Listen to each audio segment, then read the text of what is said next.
Ya cuando quieras, Jessy. Ok. Bueno, entonces vamos a empezar con el tema de cardiopatía reumática.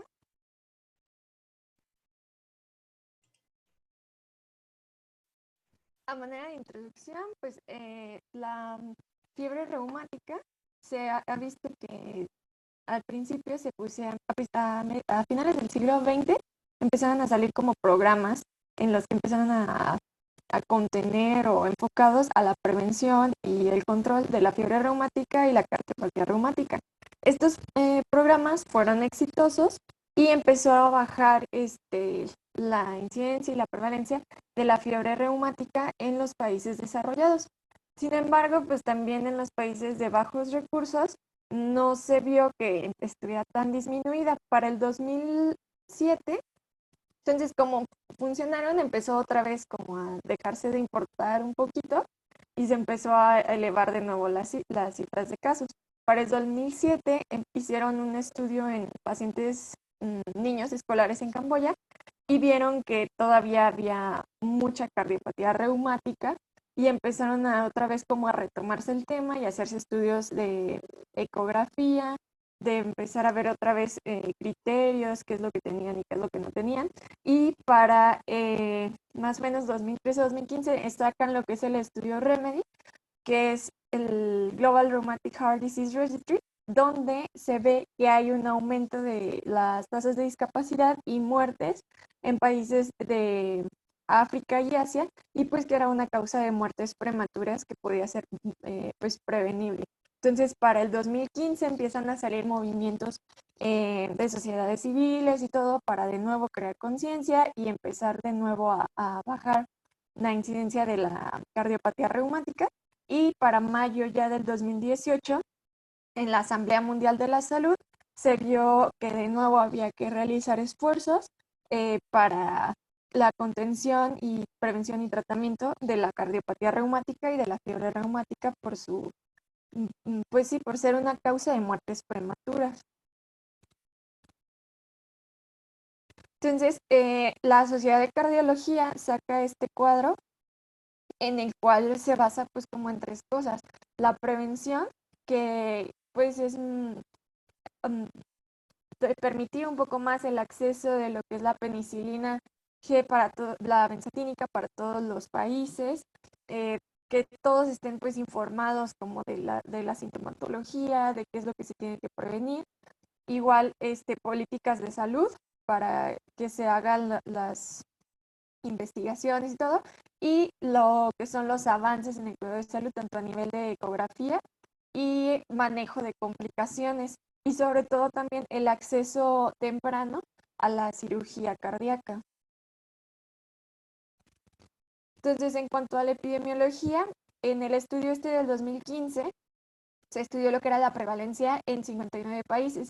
Se vio que había una prevalencia de 33 millones de personas con cardiopatía reumática, lo cual era un 0.4% de la población mundial. Y pues el predominio era en países de África subsahariana, Asia Medio Oriental y de Oceanía. En el estudio Remedy, ahí se vio la incidencia de complicaciones de cardiopatía reumática a 2 años de seguimiento. Entonces, ahí vieron que la principal complicación era la insuficiencia cardíaca de nueva aparición. Ese se vio en 38 de cada 1.000 pacientes al año. El segundo era los accidentes cerebrovasculares y los ataques isquémicos transitorios, que eran 8.5 por cada 1.000 pacientes año. Y como tercera complicación, las endocarditis infecciosas, con 3.7 por cada 1.000 pacientes año. Entonces, se vio que la recurrencia de la cardiopatía reumática o de la fiebre reumática era de 3.5 por cada 1.000 pacientes año. Entonces, de ahí la importancia de la profilaxis. También, pues, el estudio del 2015 se vio que la cardiopatía reumática era la causante de 320,000 muertes para el 2015, o sea, ocupaba el 0.6% de todas las muertes que había. Y pues sí había una alta tasa de mortalidad, sobre todo en los países donde había alta prevalencia de cardiopatía reumática. Y pues lo malo o lo que se vio es que a pesar de lo que se estaba haciendo, no había una disminución de la mortalidad, sobre todo en los países de bajos recursos. Entonces, aquí se ve en el mapa más o menos cómo está distribuido la fiebre reumática y se ve que pues se sabe que su pico como de incidencia es entre los 5 y 15 años y es raro que se presente después de los 30 años de edad. Aproximadamente 60% de las personas que tienen una fiebre reumática van a desarrollarnos cardiopatía reumática. Y la fiebre reumática es similar tanto en hombres como mujeres en incidencia, pero la cardiopatía reumática sí se ve de más o menos 1.5 a 2 veces más en mujeres que en hombres. Esto se ve pues por los factores que están más expuestas al estreptococo con los niños o en el embarazo per se, y pues también a factores hormonales. Entonces, mm, pues sí, prácticamente aquí se ve el mapa de donde está con mayor incidencia, que sería en lo que es América Latina también un poco más, y pues todo lo que es el Oriente, Asia y África. En cuanto a la fiebre reumática, pues ya sabemos que es una reacción inflamatoria autoinmune que va a aparecer a las 2 a 4 semanas después de que tenemos una infección por el estreptococo beta hemolítico de grupo A. Este va a tener las complicaciones de una carditis en el 50 al 78%, la artritis en un 35-88%, el eritema marginal en menos del 6%, los nódulos subcutáneos que van del 1 al 13% y la corea de Sydenham que es del 2 al 19% de las veces que se puede complicar. Entonces hay que recordar que nada más como manera de repaso, la artritis de la fiebre reumática es una poliartritis de las grandes articulaciones, es migratoria, es dolorosa y va a mejorar drásticamente si nosotros le damos antiinflamatorios. Entonces, hay que tener cuidado de cuando se dan los antiinflamatorios porque nos pueden mascarar un poquito el cuadro y no nos deja que lo reconozcamos como tal. Y la corea de Sydenham, que pues va a ser una afectación neurológica, van a ser movimientos involuntarios y alteraciones en el comportamiento. Este se va a dar de 1 a 8 meses después de la infección y van a ser movimientos coriformes, que no van a ser rítmicos, van a ser involuntarios y también el paciente se puede acompañar de debilidad muscular y trastornos emocionales como llanto, psicosis o convulsiones y así. Entonces, debemos de pensar que tenga alguna de este tipo de cosas, sobre todo cuando, eh, perdón, sobre todo si tenemos algún paciente con una infección por estreptococo, que tenga alguna otra característica de carditis, además, pues sí podemos pensar que pudiera ser alguna corea de Sydenham.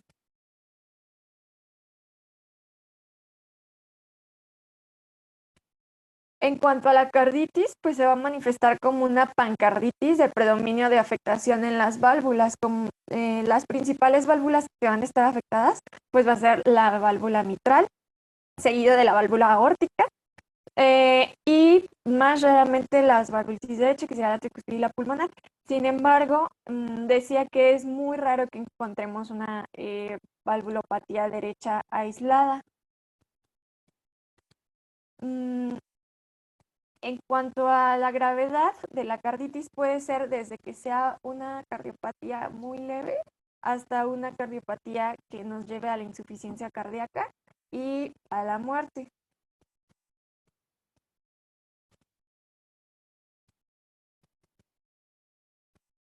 Bueno, en cuanto a la patogénesis, pues el principal factor de riesgo es la exposición al estreptococo beta hemolítico del grupo A y se va a ver favorecido por condiciones socioeconómicas que bajas. Por ejemplo, va a haber mayor hacinamiento, no va a haber un acceso temprano a los servicios de salud, va a haber mala higiene también. Entonces, eso lo puede favorecer un poco más y pues va a justificar un poco la distribución que tiene en el mapa.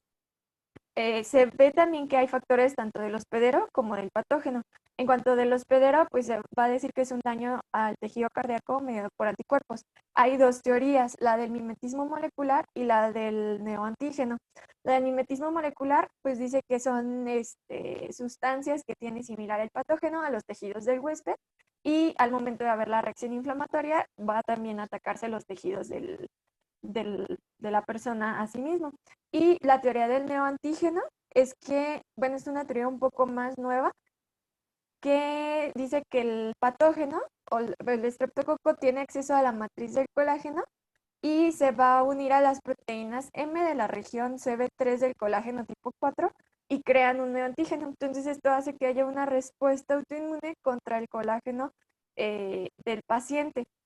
En cuanto a en cuanto al factor del patógeno, se ha hecho lo que es el M-typing o lo que sería pues sí, como la clasificación del M y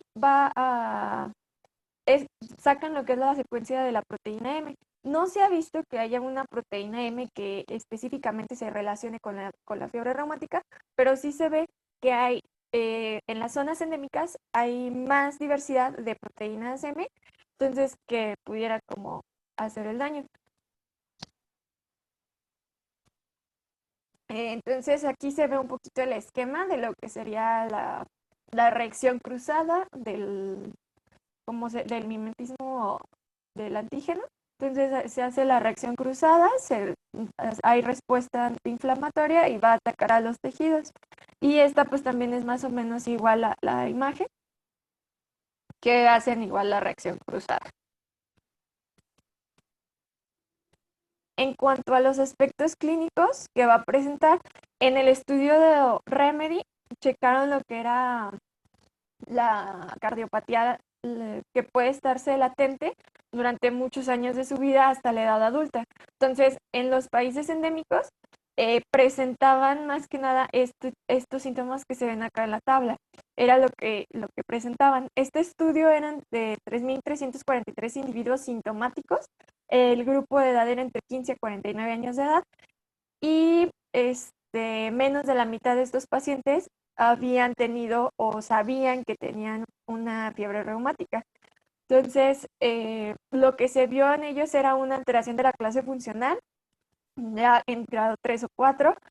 La historia en cuanto a los antecedentes, pues solo estos pacientes decían haber tenido fiebre reumática antes, falla cardíaca, hipertensión pulmonar, EBC, endocarditis infecciosa, sangrados o embolismos periféricos. Y en los ecocardiogramas lo que se encontraba pues era una disminución de la fracción de eyección del ventrículo izquierdo y más raramente la fracción de eyección del ventrículo derecho. Entonces, para hacer el diagnóstico de la fiebre reumática como tal, pues tenemos los criterios de Jones. Eh, Estos se publicaron en 1944 y fueron modificados en 2015. Esto, pues no son como lo más ideal, pero pues es lo que tenemos. Entonces, se pueden aplicar, sobre todo en los países en los que tenemos recursos limitados de pruebas diagnósticas. Eh, entonces, pues tenemos acá lo que serían los criterios mayores y criterios menores. Los criterios mayores sería la carditis, que puede ser clínica o subclínica si tenemos una sospecha baja, pero si tenemos una sospecha alta o moderada, igual.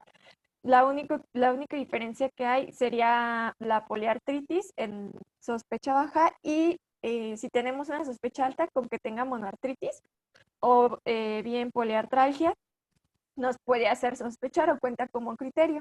Entonces, aparte de que cumpla los criterios, tenemos que tener la evidencia de la infección por el estreptococo, que puede ser con el cultivo positivo o bien con las pruebas rápidas o las antistreptolicinas.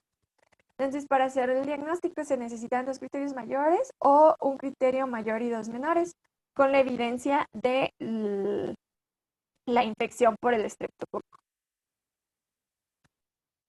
En cuanto al ecocardiograma, el ecocardiograma nos ayuda muchísimo en la cardiopatía reumática y es indispensable para identificar la lesión valvular que estamos teniendo. es el estándar de oro para que nosotros podamos decidir si se va el paciente a una intervención quirúrgica, cateterización o cómo va a ser lo que vamos a estar utilizando. La lesión más frecuente pues es la de la válvula mitral. Eh, entonces aquí lo que se ve es una ecocardiograma de una insuficiencia mitral y aquí se ve la regurgitación mitral. Eh, Cuando tenemos una regurgitación mitral que ya es severa y crónica, nos puede agrandar o dilatar la aurícula izquierda y el ventrículo izquierdo. Y así es más o menos como se va a ver. Y en cuanto a una estenosis mitral, también puede presentarse como estenosis mitral, sería un poco más patognomónico de la fiebre reumática y se va a ver como estas que tenemos acá, va a existir un engrosamiento de la válvula y una disminución de la movilidad. Eh, en el Doppler, pues se va a ver también una disminución del chorro, o sea, un chorro un poquito más estrecho y también la aurícula se puede dilatar un poco más. Eh, También la afectación de la válvula aórtica se puede asociar a la lesión mitral, que sería la doble lesión, y eh, pues ambas se pueden estar juntas. Y tenemos estos criterios diagnósticos para una cardiopatía reumática y pues son más que nada ecográficos. Se van a basar un poquito tanto en la morfología de la válvula como la velocidad, si tiene o no flujo, eh, y pues estos son los criterios y pues como que están muy intensos y como de cardiólogo. En cuanto a otros estudios, tenemos la resonancia magnética. La resonancia magnética la podemos utilizar para valorar lo que son las características del tejido, si tiene o no fibrosis, si hay edema, y tiene la ventaja de que no va a ser operador dependiente, no necesitamos una adecuada ventana acústica para valorarlo. Lo malo, pues, es que, como estamos diciendo, es la cardiopatía es en países con recursos más limitados, entonces, pues, menos van a tener acceso a una resonancia magnética. Entonces, sí es más costoso y pues más raro que tengamos el acceso. Entonces, el abordaje principal de la fiebre reumática pues va a consistir en el control de la inflamación. Este control se va a realizar principalmente con lo que es la aspirina y como opción podemos utilizar el naproxeno. El naproxeno lo podemos utilizar con menos efectos secundarios y una igual eficacia que la aspirina. En cuanto a si el paciente tiene una carditis como tal, se han utilizado lo que son los glucocorticoides y pues no hay muchos estudios que lo vean y que lo apoyen, pero pues es lo que se ha utilizado. También otros agentes como las inmunoglobulinas, pues no se ha demostrado que tengan una buena eficacia, pero pues también en la práctica lo han llevado a cabo. Lo principal acá es la eliminación del estreptococo y prevenir las recurrencias. Lo vamos a hacer con las penicilinas, ya sea vía oral o intramuscular, y a pacientes que tengan, a los contactos de los pacientes hay que realizarles el cultivo faríngeo y si están sintomáticos, también se les da el tratamiento con penicilina. Y aquí pues es como la marcha que tiene la cardiopatía reumática, que sería primero pues cambios ecocardiográficos que nos pudieran sugerir, pero están asintomáticos, o ya después que tenga lo que son los cambios ecocardiográficos un poquito más marcados, pero siga asintomático, ya que empiece con manifestaciones y hasta llegar a la falla cardíaca y muerte. En cuanto a la prevención primaria, se ocupa que se haga un rápido reconocimiento y tratamiento de las faringitis por el estreptococo. Como ya sabemos, pues el tratamiento o lo que se utiliza más recomendado es la penicilina benzatínica. Se va a poner a 1.200.000 unidades intramusculares como dosis única en pacientes menores de 27 kilos, que son las 600.000 unidades. Se ha visto que es más eficaz la penicilina inyectada que las penicilinas por vía oral, pero pues también pueden ser alternativa. Y también hay que hacer el diagnóstico o identificar si efectivamente se trata de un estreptococo con el cultivo faríngeo y las pruebas diagnósticas, las pruebas rápidas. que pues van a tener una alta sensibilidad y especificidad, entonces se pueden utilizar para identificar si es o no por el estreptococo.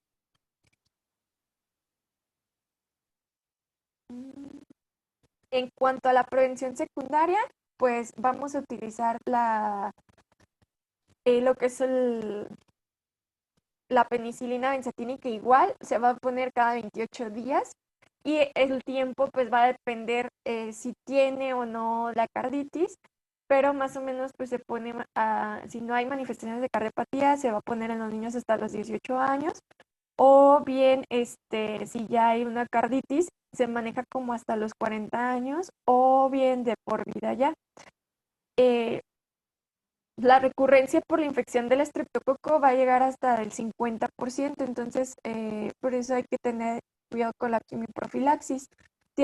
Si se da la profilaxis, tiene una baja tasa de recurrencia del 0.07 por cada 100 pacientes al año.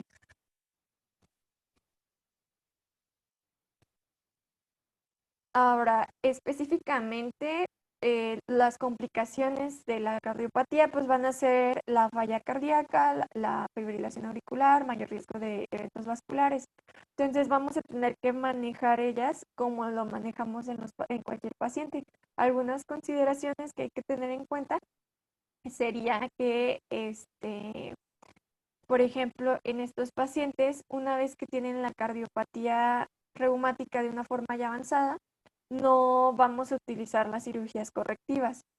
Si un paciente tiene, por ejemplo, una estenosis mitral, podemos utilizar la valvuloplastía por el balón percutáneo y con eso mejorar la falla cardíaca. Entonces sería como su tratamiento específico. Y realizar la corrección quirúrgica antes de que ya tenga los síntomas de insuficiencia mitral o insuficiencia aórtica. En caso de que tengamos una estenosis aórtica grave, se recomienda que la intervención sea después de que aparezcan los síntomas, y manejan la terapia médica de la falla cardíaca para pacientes en los que no se consideren adecuados a la cirugía. Entonces, la falla cardíaca más que nada va por el daño valvular. Y se puede manejar lo que es la digoxina en el paciente que tiene fibrilación auricular o ya como falla cardíaca, pero que no sea candidato al tratamiento tanto de la causa que le está dando, si es de estenosis mitral, pues su valvuloplastía. En caso de que tengamos estenosis mitral y que nuestro paciente esté esperando la tiempo quirúrgico, se puede realizar un control de la frecuencia cardíaca con beta bloqueadores, bloqueadores de los canales de calcio y valproatina. En caso de que el paciente tenga una insuficiencia aórtica grave, sintomática, le podemos dar lo que son vasodilatadores con los no dihidropiridínicos, los IECAS o beta bloqueadores. Y en caso de que nuestro paciente tenga más síntomas congestivos, pues vamos a utilizar diurético. Pero sí, el manejo pues es el de una falla cardíaca, pero pues teniendo atención en qué es lo que lo causa. Si lo podemos corregir la estenosis, pues lo vamos a operar de una vez. Otra patología concomitante pues es la fibrilación auricular.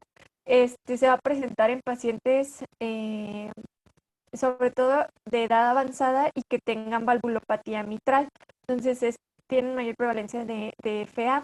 Del 40 al 75% de los pacientes que tienen una estenosis mitral van a desarrollar FA, y la mortalidad con una fibrilación auricular va a ser 40% mayor que los pacientes que no la tienen. Y pues obviamente tener una FA nos va a aumentar 2 veces más el riesgo de sufrir un accidente cerebrovascular, 2.4% a los 2 años. Este electro es de una paciente que está en la 352, tiene una FA y es portadora de prótesis valvular mitral mecánica por fiebre reumática. Es que decían que si hubiéramos visto algún paciente, pues esa paciente tiene nada más pues la secuela le cambiaron la prótesis en 1998. Pacientes con cardiopatía reumática, yo creo que todo el mundo hemos visto. Ajá. Pero la fiebre reumática en activo en niños, con todo el cuadro florido, así como lo describiste, a eso me refiero. Que en realidad no los hemos identificado, ¿no? Porque son pocos los que dan todos los síntomas que tú mencionas. Quizá el doctor Lascano pudiera tener más experiencia porque eso se daban como antes cuando no sabíamos bien la enfermedad o no teníamos tanto acceso a los antibióticos, que ya con la PENI, pues bueno, ya. Ahorita me llamó mucho la atención los esquemas que estás mencionando, que a ver si ahorita los mencionamos, los platicamos al final, porque sí han variado.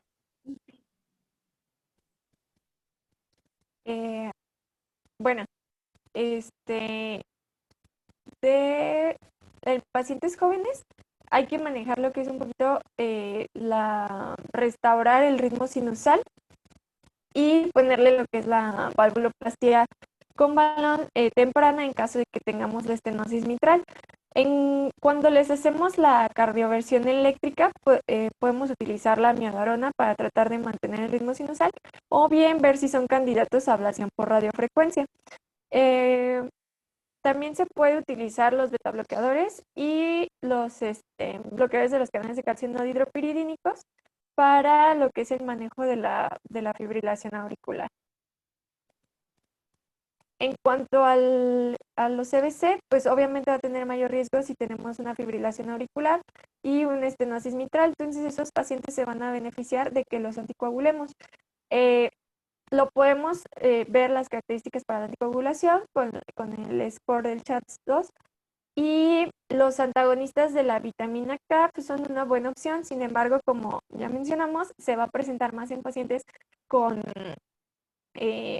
en lugares de bajos recursos, entonces va a estar más difícil que nosotros tengamos una buena anticoagulación por los controles que requieren una vigilancia más regular. Entonces, se puede utilizar también los anticoagulantes directos para la vitamina K, que no van a ocupar tanto, pues sí, como seguimiento o control tan estrecho, y pues son una buena opción en estos pacientes en los cuales pues no tenemos la capacidad de tener una vigilancia tan estrecha. En cuanto a las pacientes en edad reproductiva, se ha visto más importante como la prevención por las cardiopatías en países endémicos. Entonces se ha visto que en los niños pues es la principal causa de cardiopatía. Pues en la paciente embarazada se considera como un periodo de alto riesgo de deterioro clínico y de que tengan efectos adversos. Las pacientes generalmente van a manifestar síntomas de cardiopatía después de las 24 semanas de gestación y se relaciona con pobres resultados perinatales como pues abortos, la mortalidad neonatal, bajo peso al nacer, prematuros. Y en caso de que nuestra paciente tenga muchos síntomas y requiera cirugía, se prefiere realizar después de las 24 semanas para pues tener un poco más de ventaja tanto para el bebé como para la madre. Y la anticoagulación que se tiene que llevar en ellas, en caso de que ya tengan las válvulas protésicas, se tiene que dar tratamiento secuencial, primero con heparina no fraccionada. Si planean la concepción, se cambia a heparina no fraccionada. Una vez pasando el segundo trimestre, se cambia por antagonistas de la vitamina K hasta el parto y luego ya después en el periodo periparto se vuelve a cambiar a heparina no fraccionada. La heparina pues se ha visto con mejores resultados para el bebé, pero pues para la madre pues se prefiere los antagonistas de la vitamina K. Por eso se hace como ese cambio. En cuanto a otra complicación, pues es la endocarditis de la válvula nativa. Generalmente va a ser por estafilococos, estreptococos, enterococos, brucela y cándida. Generalmente van a tener cultivos positivos entre el 30 y 65%. Y en el estudio que les comenté, en el registro, se vio que muchos pacientes ya tenían una sobreinfección, una endocarditis infecciosa al momento en el que se les hacía el diagnóstico de la cardiopatía reumática. En cuanto a las intervenciones percutáneas, pues son la primera opción de tratamiento. Sería la comisubrotomía mitral transvenosa percutánea. Esta lo que va a hacer o que tenemos que fijarnos es en pacientes que tengan una estenosis mitral grave con una morfología valvular adecuada. Esto de la morfología valvular adecuada es que no tenga calcificaciones y también pues que se va a ver con el eco por criterios ecocardiográficos. Algunas complicaciones asociadas a estas plastías sería la insuficiencia mitral grave, que va a ser del 1 al 3%, el taponamiento cardíaco del 1 al 2%, una embolia sistémica o la muerte. Y pues el manejo quirúrgico, que se va a preferir cuando hay cambios estructurales ya graves y crónicos. En los pacientes hay que garantizar que nuestros pacientes puedan tener un acceso oportuno a la intervención quirúrgica con reemplazo valvular. Tiene buenos resultados de forma temprana, sin embargo, por la necesidad de anticoagulación y todos los cuidados que lleva, también pudiera ser un poquito más pobres los resultados por las complicaciones de la misma válvula, por lo que a veces preferimos las plastías y las cirugías de conservación como primera opción antes de poner una prótesis. Bueno, pues la patología aórtica es menos frecuente que la podamos utilizar de conservación, entonces se hace más para prótesis y pues bueno, se dice aquí que pues hay que buscar como más opciones quirúrgicas para que pues tengan una mejor calidad los pacientes. Y ya por último se vio lo que era en la agenda global para el año, estos eran como la agenda global del 2018. Lo que sacaron fue en el 2013, lo que comentábamos, que la WHF pidió que se redujera en 25% la mortalidad por las cardiopatías en personas de menores de 25 años para el año del 2025. En los objetivos se vio que querían disminuir aún más, a disminuirlo hasta un tercio de lo que eran todas las muertes prematuras por enfermedades no transmisibles. Aquí estaba incluido pues, la cardiopatía reumática. También otro escrito donde se empezó a manejar como estos principios era la Addis Abeba, igual para reducir las incidencias, y en la 71 Asamblea Mundial de la Salud fue lo que vieron de la cardiopatía reumática, que había que estarlo previniendo. Y aquí vemos pues cómo van un poquito en relación a los objetivos sustentables y pues vemos cómo han ido disminuyendo la mortalidad en algunos de los países, pero pues como les menciono, pues son más en países, todo esto es en países de África, Asia y pues aquí no tanto. Y pues sería como todo lo que tengo preparado.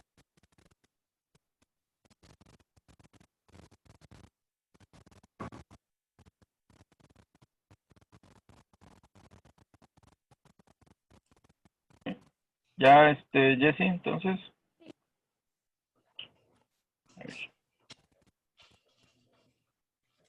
Doc, Lascano, ¿algún comentario? Ajá, ¿alguien ha pedido serología para estreptococo en el laboratorio? Ahí la tienes, Jessy, lo que pusiste. Pues las estreptolicinas. Ajá. ¿Qué es lo que pedirías en cuanto a la serología? Para una, o sea, si tiene la A infección. ver, déjame ver qué opinan los demás. ¿Qué piden? Si hacen serología, porque el cultivo a veces hasta en un 30 a 40% de los casos es positivo, pero tiene una baja sensibilidad luego. Sin embargo, la serología, ¿qué opinan de la serología? ¿Alguien sabe? O sea, ¿vas a pedir el antígeno, el estreptococo, o vas a pedir anticuerpos?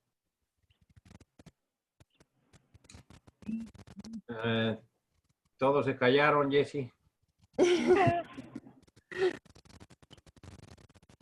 Bueno, ¿viste algo acerca del estreptococo? Acuérdate que 2 o 3 semanas después de la infección empiezan a subir los anticuerpos, ¿verdad? Hay 2 tipos de anticuerpos, ¿no? No sé, porque habitualmente no se hace con frecuencia el estudio serológico para estreptococo. No sé qué estudio serológico hagan ustedes en infectología ahí en el seguro.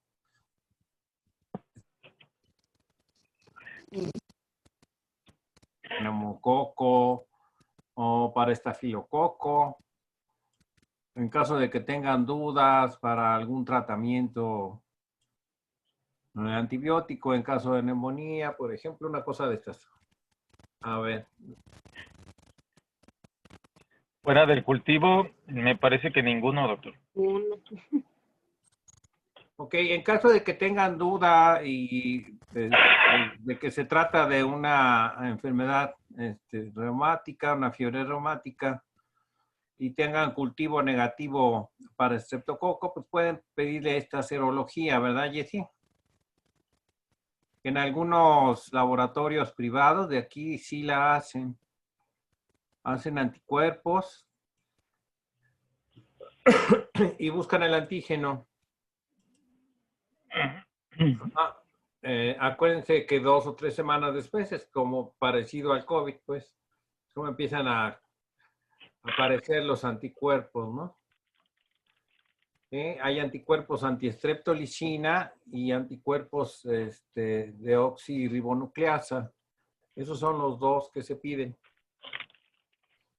Ahora, en cuanto, si tú ves un paciente con antecedentes de fiebre reumática viejo, porque seguramente fue una enfermedad muy grave cuando nosotros éramos chicos,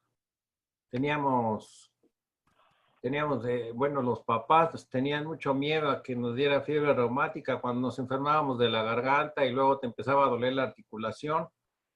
Entonces, bolas, o te llegaba la penicilina inyectada o te llegaban la eritromicina, que en ese entonces era la que se usaba más. Entonces a mí me dieron varios tratamientos de eritromicina por quejarme de las articulaciones cuando después de una faringitis. Dice, no, tómala.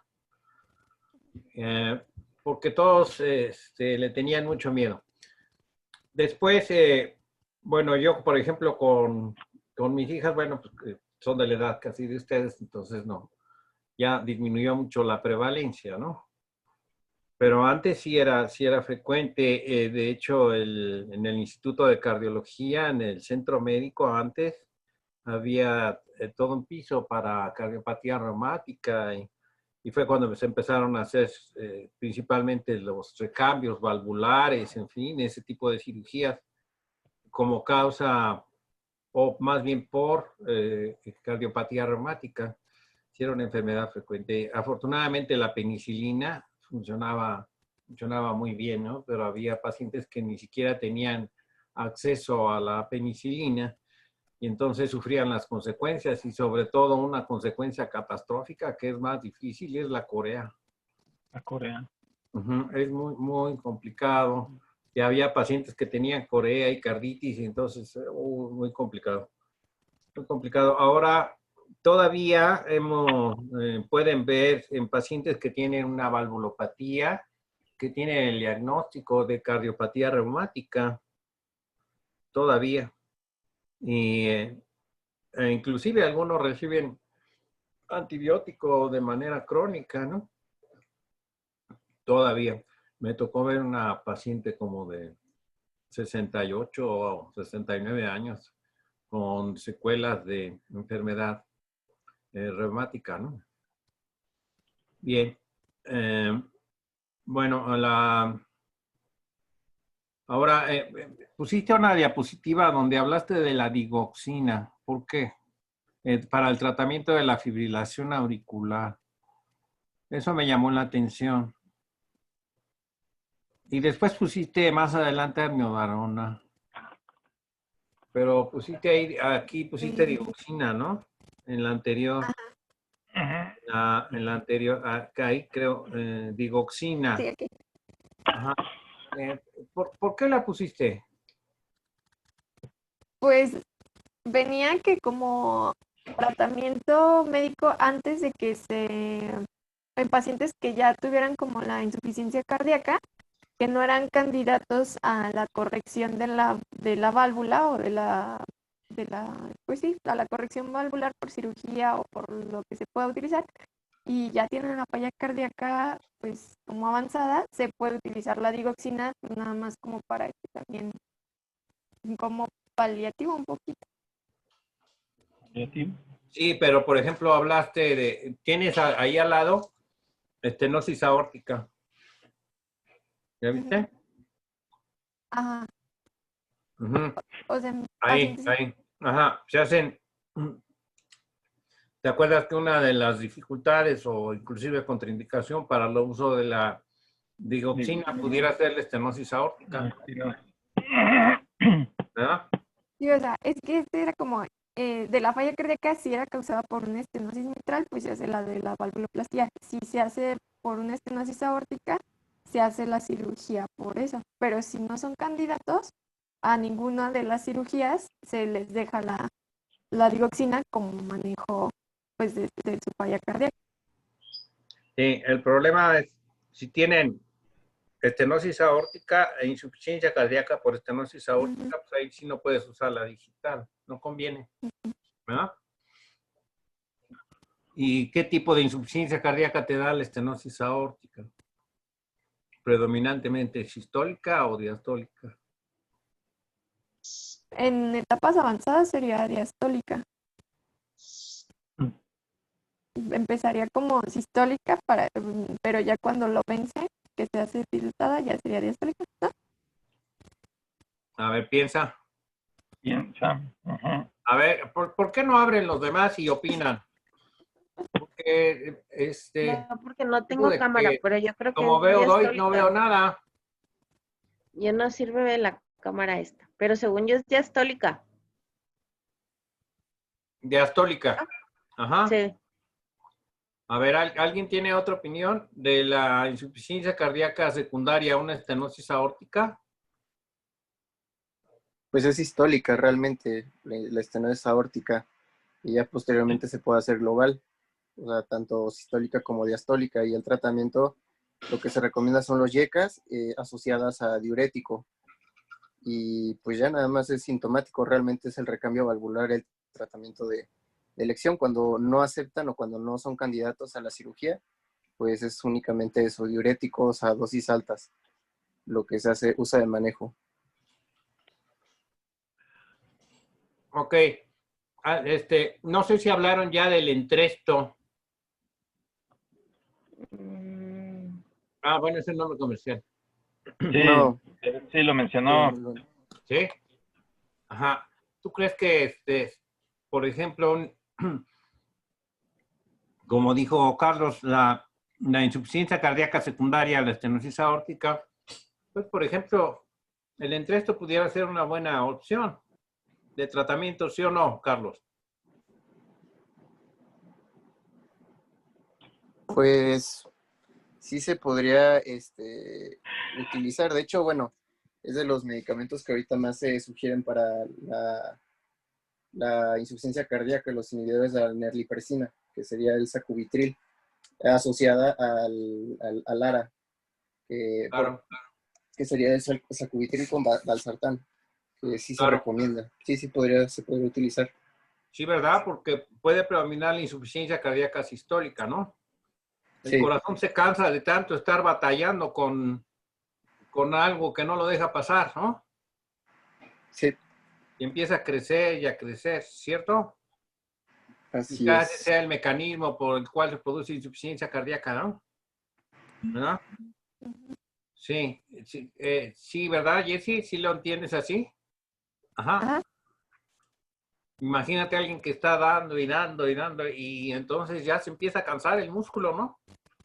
Entonces empieza cada vez a hacerse más grande, hasta que se hace insuficiente, hasta que ya maneja un volumen diastólico final muy alto y ya es insuficiente, ¿verdad?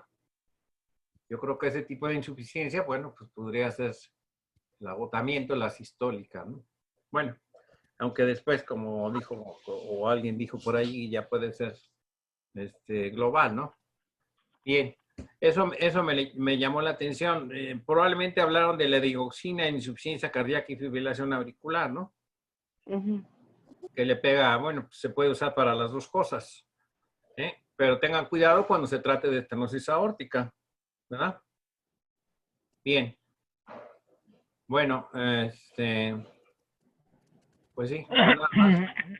Yo quería hacer alguna pregunta sobre el tratamiento que pusiste, Jessy, porque se manejaban, cuando menos los que yo recuerdo, ¿eh? Cuando veía yo niños y teníamos pacientes positivos con estrepto, el estreptococo, que eran dos esquemas. Uno, darle la penicilina benzatínica directa cada 28 días, 6 meses, y hacer una evaluación clínica.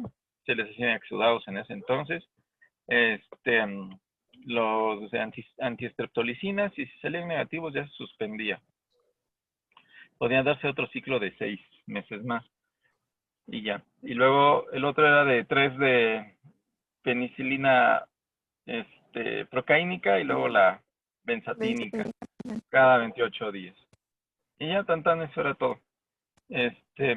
Ahorita de lo que se ha mencionado de que se les deja cada 28 días, oí bien que hasta acá por 40 años o de por vida.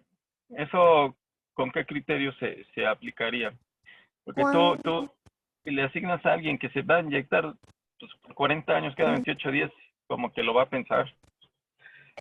Bueno, donde lo vi decía que ese es en caso de que tengan ya una cardiopatía reumática y que fueran portadores de válvulas protésicas. ¿Una válvula protésica? Así decir. No importa si es biológica o mecánica. Déjale encuentro el cuadro.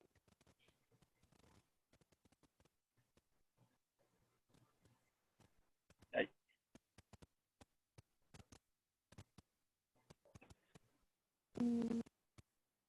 Ahí.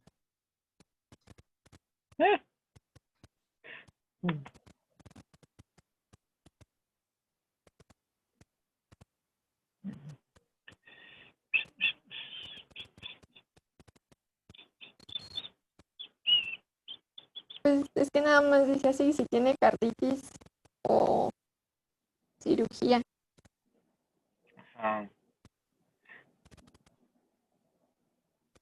Ok. Sí, me llama la atención. Pero busca. Sí, no sé qué diga la guía mexicana, la verdad. No sé.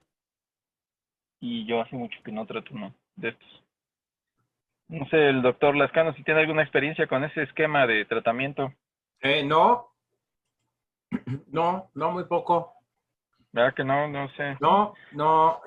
De hecho, hace unas semanas, una paciente con secuelas de cardiopatía reumática, bueno, estaba con su tratamiento para la insuficiencia cardíaca, en fin. Tampoco no la habían operado ni nada. Pero no le daban antibiótico de por vida, ¿no? No. Sí, está caramba, porque yo no lo ubico. Yo el último caso que tuve fue hace como unos 2 años, un hombre cuarentón, 39, 40 años, y que llegó porque se estaba hipertensando. Me encontraron, era chofer de camión, casualmente en una empresa de Chihuahua, pero que prácticamente se la vivía en Estados Unidos. Entonces andaba hipertenso, vino de visita y me lo llevaron para controlarlo porque según esto el médico de la empresa no lo podía controlar. Y ya cuando lo reviso, pues tenía unos soplos marca Llorarás, que le digo casi lo escucho sin tocarlo. Y y tenía un soplo clásico de estenosis mitral.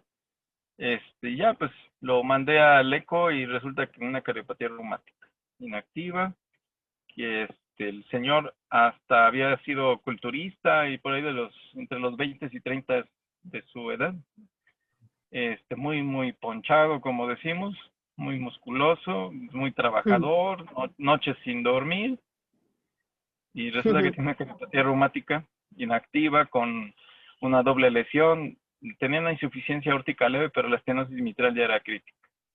Y ya empezaba ya tenía hipertrofia, ya empezaba a dilatarse un poquito el corazón. Y pues cuando le digo, le cayó tan mucho de peso, pero como el médico nunca me lo encontró, digo, pues, igual y nunca lo escuchó, que si me ponía el estetoscopio igual que usted. Bueno, pues quién sabe, ¿no? Ha sido como el último caso que yo detecté así de un caso nuevo, sin conocerse. Y ahí fuera todos los mayores que conozco, pues ya la mayoría están con su prótesis o en tratamiento conservador.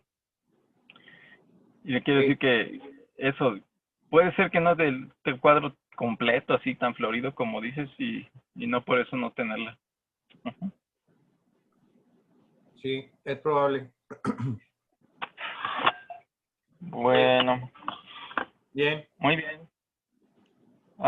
Pues muchas gracias a todos. Gracias, Jessy. Gracias. Gracias, nos Chao. vemos mañana. Nos vemos mañana. Bueno, Bye. bye.